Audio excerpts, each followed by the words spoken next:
So this time on I Make Beer, we're making a American lager, something actually I've never made. Well, I think I did back in the day when I was using extract and didn't know what I was doing and didn't realize you had to ferment at like 52 degrees. Because I wanted that beer that tasted like a Budweiser.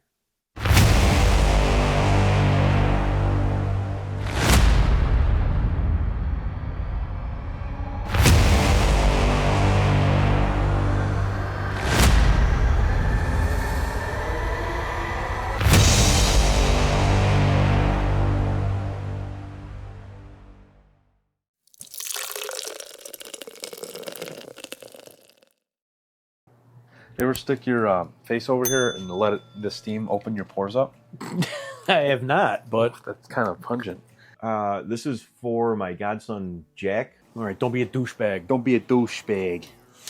who's getting married next year. And he wanted a beer made for his groomsmen that he could give him as a gift, but he wanted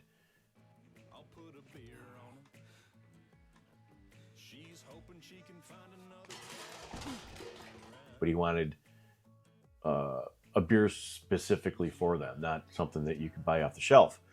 So I came up with a recipe, nothing real hard, pretty simple, straightforward. And my godson Jack came over and we made this recipe together.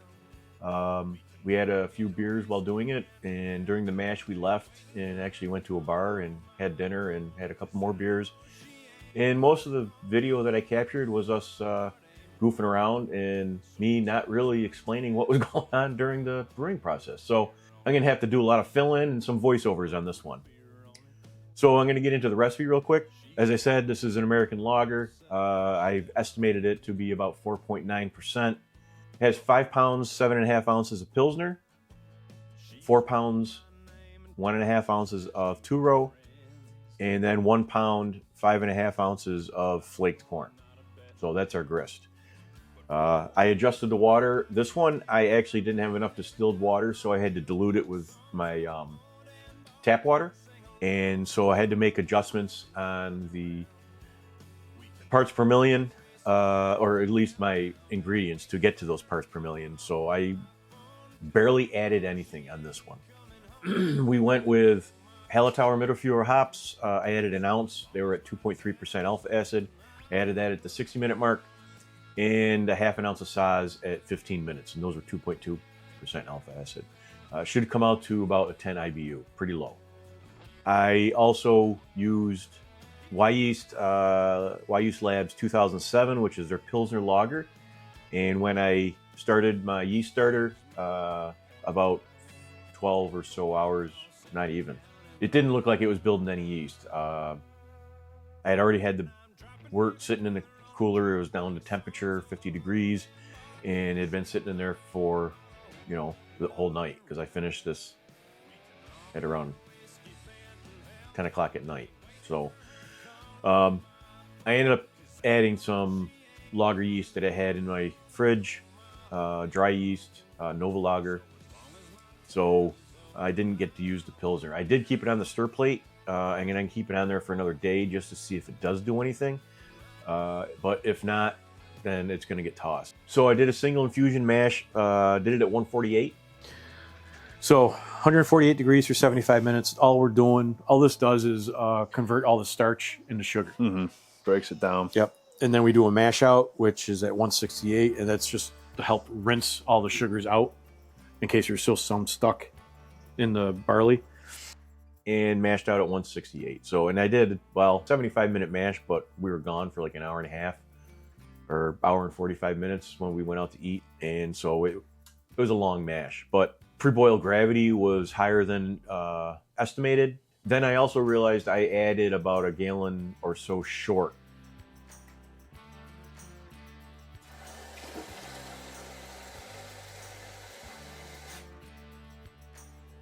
Perfect.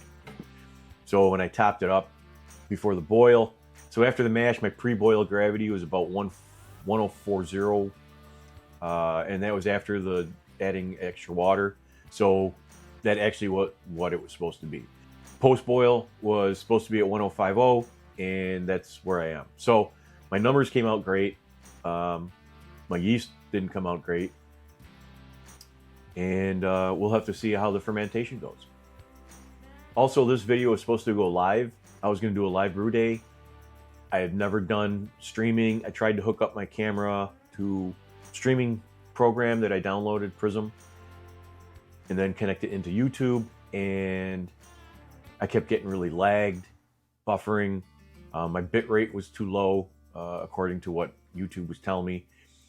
So after about 6.5 minutes, I just shut it down. So let's get on with it. I don't have a beer. I got a cup of coffee, but this is Steve Luther, channels I Make Beer. See you at the end of it. What else has been going on? I don't like that. Oh, wait a minute, because that's a freaking delay. Yeah, Shit. that's a lot of them. Up, man. Mm-hmm.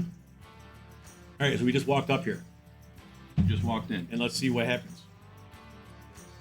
Oh, I got my warning thing. It came back on again.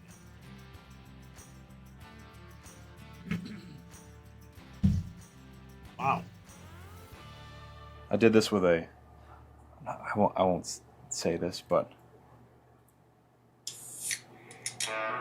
that was a can of seltzer water, not an actual beer. Oh, but don't tell anybody that. So here's our first edition, our Hallertau Mittelfuhr, 1 ounce. Hallertau. Hallertau Mittelfuhr. And then I'm going to turn these. Hallertau. Mittelfuhr. No, we don't want that foam. There you go. Close it and look through it. It's like just a smidge under 1.040. Are you sure? Yeah, 1040. So anyways, we're adding Or Saz. half ounce of Saz. I call it Saz. Saz. Could be Saz. Saz. I don't know. I'm not German. I don't know. A Werflock tablet. Werflot. This helps. What's that? It helps clarify the beer. So at the end, it'll actually be a clearer beer. Clear beer. So it actually. So it's just toss it right in the middle. You don't have to put it in the. Yep. There you go. And we got to add yeast nutrient. So that actually helps feed. There you go. Perfect. The yeast when it starts. Feed when- the yeast. Yes, it gives the yeast nutrients. I like it. So that's how you make beer. Cool. So the following day, I ended up re-aerating the wort, and then again I had to add in the Nova Lager because my other yeast did not work. So we added in the dry yeast.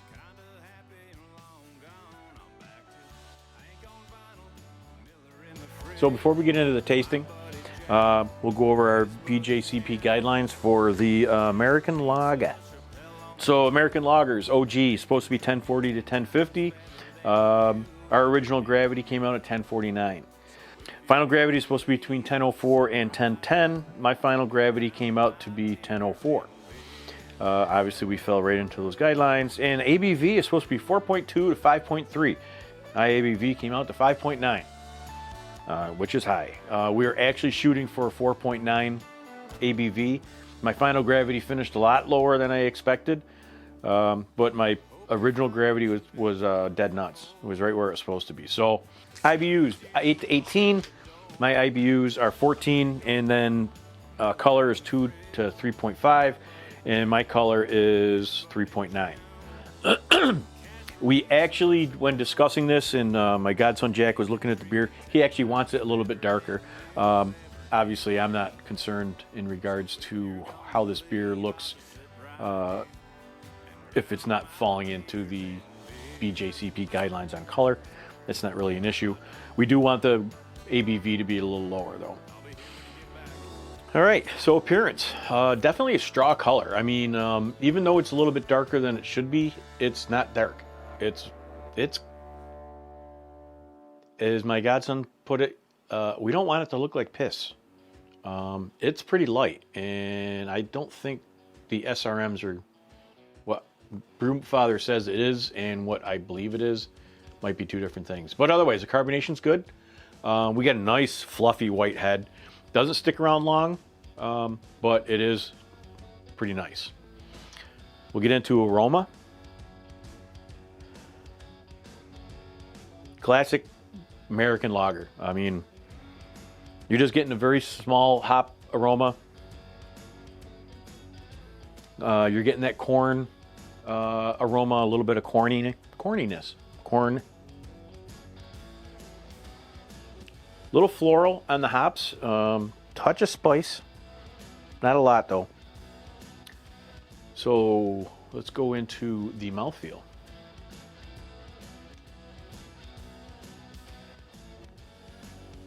It's light. Nice carbonation to it. Definitely getting that. You're getting a corny, a little bit of corn with the malt, but it tastes. It's really nice, really good. I went from mouthfeel to flavor, like in the same mouthfeel, or the same mouthful. So the bitterness is low.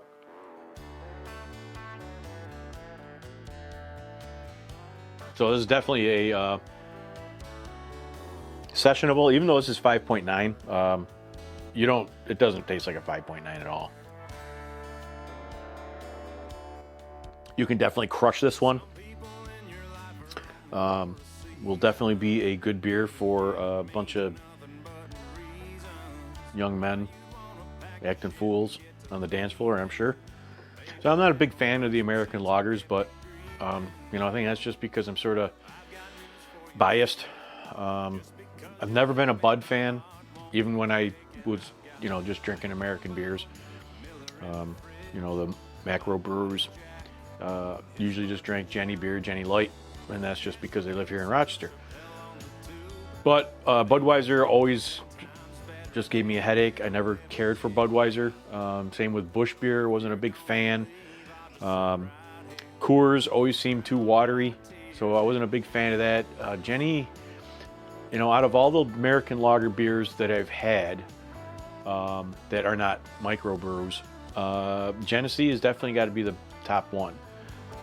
It's just got a better mouthfeel, more body to it for a lager, and this one sort of leans toward that. I think this is actually a little bit lighter in body compared to a Genesee, but we're going to make some changes in this. So this one is going to be probably a little darker, and I think it's going to be a little bit more bitter, and lower in ABV. So hopefully we won't lose body because we're going to be losing alcohol.